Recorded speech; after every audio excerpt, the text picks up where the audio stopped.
In its second term, the Modi government has come back with even more popular support, but perhaps not the same luck it had in 2014.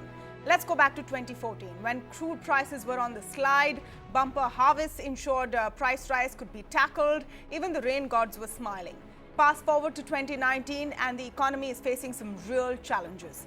There are global challenges with the trade war brewing between the United States and China, reports of consumption slowdown back home, private investment appetite is dim, credit growth is poor, and the true test for Modi 2.0 will undoubtedly be first and foremost in the economic sphere.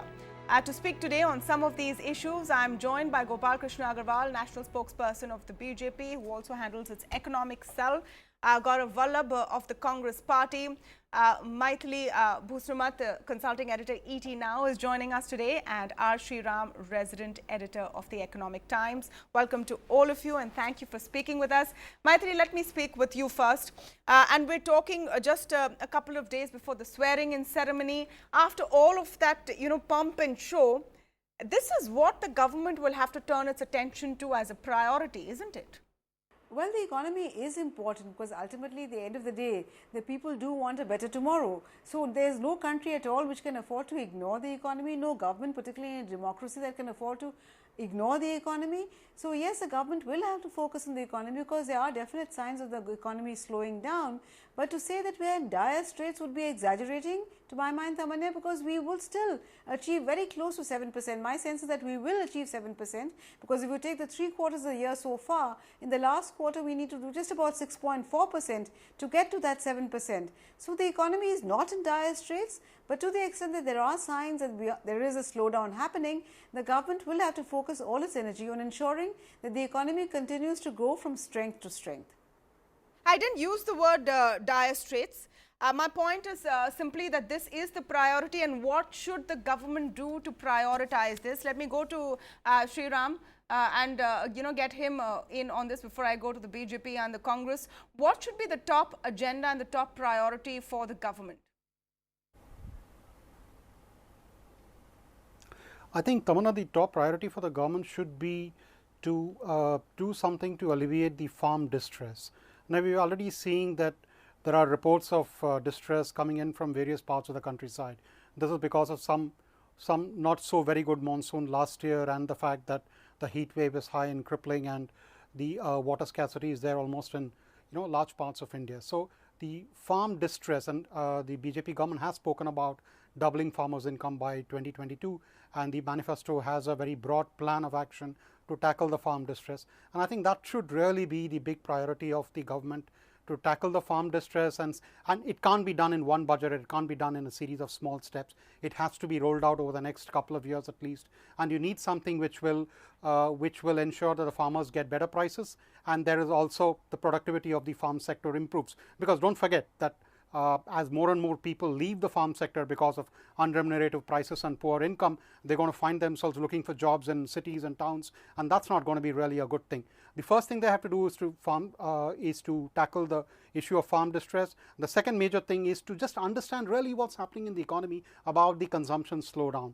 What is really going on there? Is it because of the fact that NBFCs are not lending as much as they used to, and that is a real issue, and we have seen growth rates, loan growth rates for the NBFCs come down from the high double digits to the high single digits. So, that is one factor, but the other factor could also be the fact that some of the millennial lifestyle habits are changing, and maybe that is one reason why the auto sales are not showing such high growth as they used to show before. Now, if it is really the second issue, there is not much that you can do, but if the first issue, I think the government should do something, and I think they have made some noises, especially RBI has made some noises in the last couple of days at least, that they are on top of the situation, or they are trying to get a hang of what is going on, and the expectations are that once the cabinet is sworn in, you will have some action, some measures to tackle this part of the problem.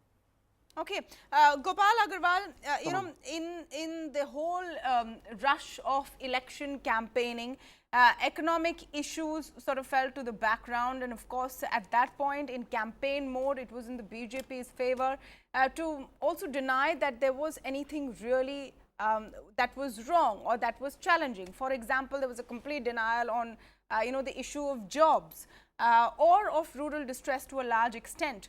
Do you think that the first step for the new government will be acceptance that there are issues and then go about chalking out a clear plan?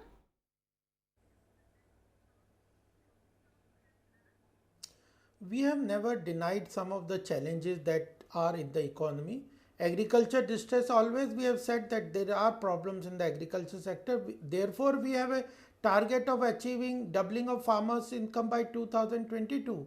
We have put down several steps to improve the agriculture sector, whether it is the import export policy or MSP, doubling of this 1.5 times of MSP, then insurance and on pension for the farm people on the unorganized sector above 60 years. These are the issues are there in our manifesto and in our policy, because we understand that the agriculture sector has some problems. And on the employment side also, India, we have said that India needs employment generation.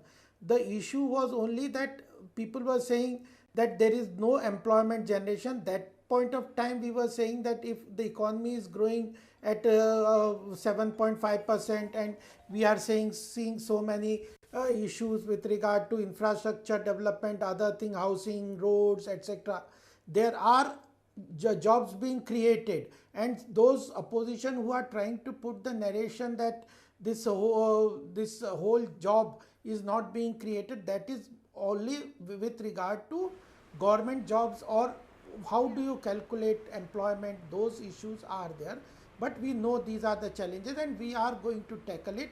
And I would like to just mention that at any point of time in our first 5 years terms, you will see that our focus was on economic development.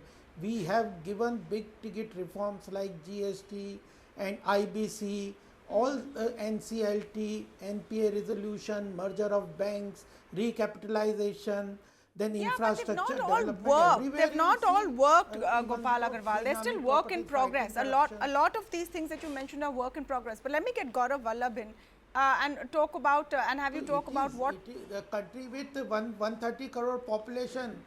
5 years will be work in progress. Yeah, okay, and the people have given you 5 years more, which is why we're talking about what you can do next and what you should prioritize. Gaurav Vallabh, what do you think should be the priority for the new government? See, the first priority is the agriculture distress, because in 2004 the agriculture contribution in the GDP, it was around 21%, which is around 13% in the current scenario.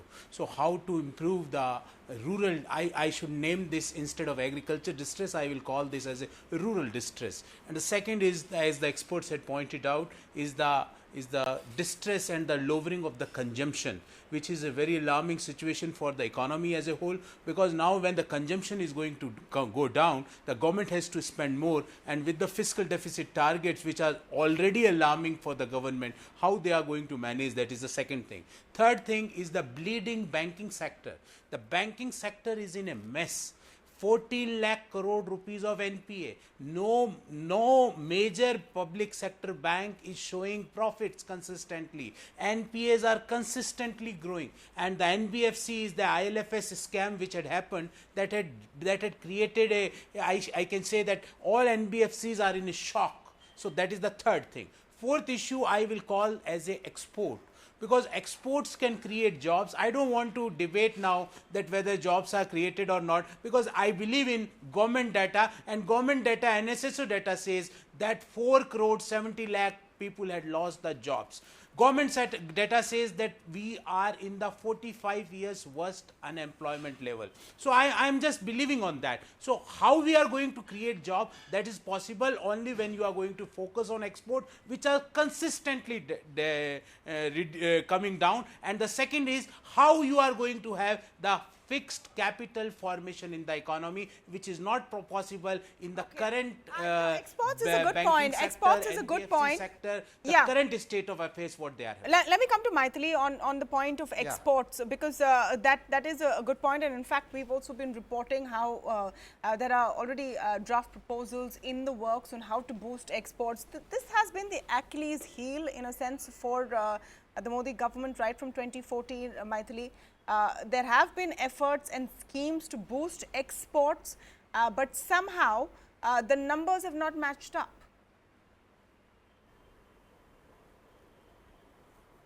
Well, Tamanna, actually for India, exports, while they are important, we are not like a Singapore. We have a large domestic market, so a lot of our demand is domestic driven. But yes, exports are the third peg. If you look at consumption, investment and exports, exports are very important. The only problem with exports is only that much the government can do, simply because global demand is something that you really cannot control. All that you can do is to make your export sector competitive, and that the government has been trying. But it is a much more complicated business because it is linked with things like ease of doing business, the exchange rate of the rupee, as well as global demand. And now that we are seeing tariff wars between China and the US, global demand as well as total overall global trade is coming down, which is what both the WTO and the IMF have warned against. So essentially the government really has only two tools. All governments everywhere only have two tools: fiscal policy and monetary policy whenever you want to stimulate growth in an economy. Monetary policy is almost entirely, or rather entirely, the RBI's domain, the central bank's domain. So it's only fiscal policy that the government really has. And here the point really is that the consumption engine is slowly petering out, and we have to shift focus to investment. Government investment is a limit to how much government can invest given the fiscal deficit. And though it is not alarming, you cannot spend that much more out of government coffers as long as tax to GDP revenue ratio remains low. So you have to somehow revive animal spirits, somehow revive private investment. What you talked about, gross capital formation, and that, I think the hope is that now that elections are out of the way and people know that there is going to be a stable government in for 5 years, we have seen signs of increasing capacity utilization. So we will see these animal spirits revive. So we'll have to be a little patient. There is no magic bullet, but I do expect overall growth to improve, and with that, investment also to pick up. Gopal Agarwal, what would be the sort of roadmap for revival of animal spirits?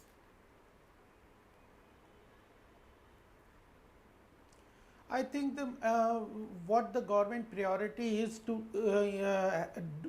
act on the growth in the manufacturing sector, particularly MSME sector, because that sector in itself will generate employment. That's very important.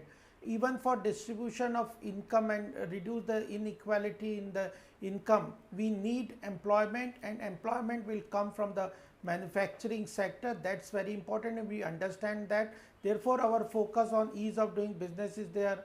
We are working on reducing the real interest rate is an important area. Even on the land labor, the government has a priority of reforms, even capital market, availability of capital through mergers, recapitalization, resolving IBC, big ticket, big companies, corporate houses which were facing problems and under the banking sector are being resolved. Almost 50, if the top 50 companies problems are resolved, it will unlock the money at the financial institution. So credit availability, low interest rate, ease of doing business, land labor reforms, these are the issues where we will focus, and all this will quick response to that. Quick response to that. They have the mandate now.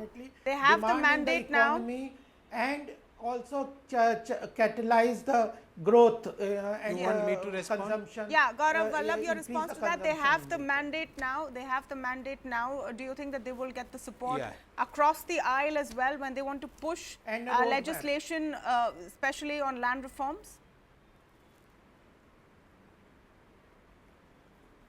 See, whenever there is something which affects the life of positively of every Indian, we are with them. We are with the government from 14 to 19, and major issues, whether it's a GST or insolvency code, we had helped the government. We are with the government. But the issue is that they have to hit the core issue. They can't do the sophistication. They can't just paint a rosy picture without answering the core issue. Core issue is the reduction in consumption, core issue is the rural distress, core issue is the high level of unemployment, core issue is the health of the public sector undertaking, which I want to point out.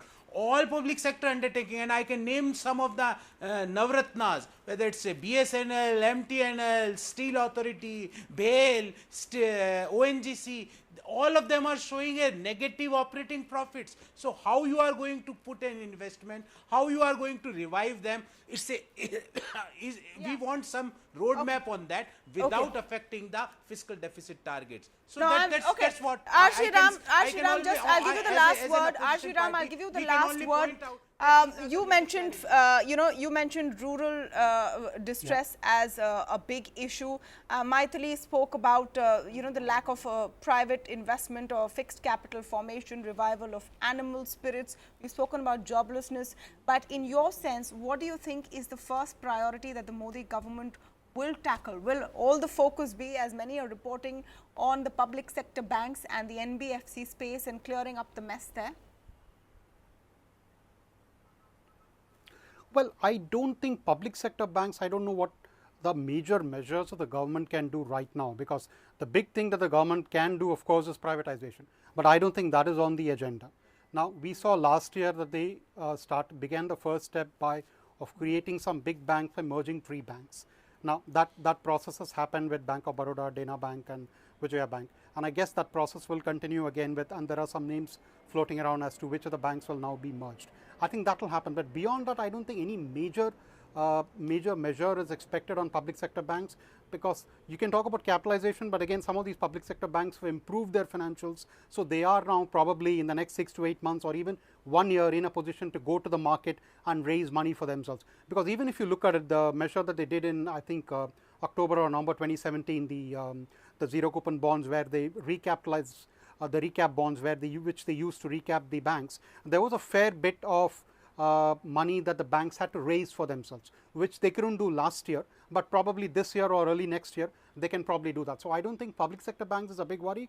I mean, things are turning around there. I mean, it's a little bit patchy, but I think if the resolution at NCLT goes on and there are no major economic shocks, then I think by next year, the public sector bank should be in a far better financial shape now.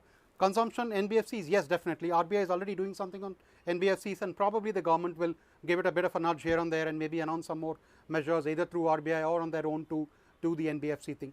Farm distress is a big thing, and again, there are a number of measures that have been announced or that have been proposed in the manifesto, which I think they will start implementing slowly. But let's also not forget the elephant in the room.